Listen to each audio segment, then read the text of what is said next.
Bengaluru ಗಿರಿನಗರದ Indian bank ಶಾಖೆಯಲ್ಲಿ ಭಾರೀ ಚಿನ್ನ ಕಳ್ಳತನ ಘಟನೆ ನಡೆದಿದ್ದು, ಬ್ಯಾಂಕ್ ಅಸಿಸ್ಟೆಂಟ್ ಮ್ಯಾನೇಜರ್ನಿಂದಲೇ ಈ ಕೃತ್ಯ ನಡೆದಿದೆ ಎಂಬ ಆರೋಪ ಕೇಳಿ ಬಂದಿದೆ.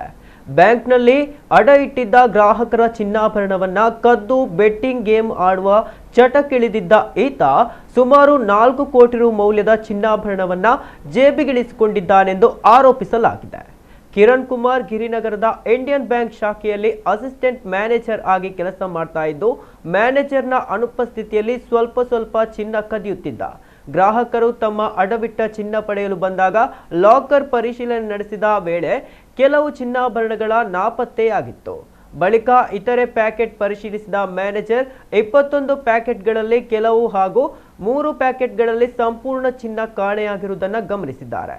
ಈ ವೇಳೆ ಸುಮಾರು 4 ಕೋಟಿ ರು ಮೌಲ್ಯದ 2783 ಗ್ರಾಂ ಚಿನ್ನ ಕಾಣೆಯಾಗಿದೆ ಎಂಬುದು ತನಿಖೆ ವೇಳೆ ತಿಳಿದು ಬಂದಿದೆ.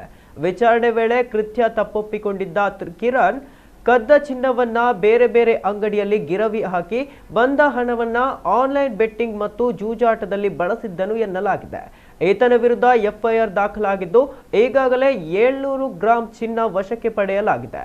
ಉಳಿದ ಚಿನ್ನ ಮತ್ತು ಆರೋಪಿಗಳ ಬಂಧನಕ್ಕೆ ಕ್ರಮ ಕೈಗೊಳ್ಳಲು ಪೊಲೀಸರು ಮುಂದಾಗಿದ್ದಾರೆ.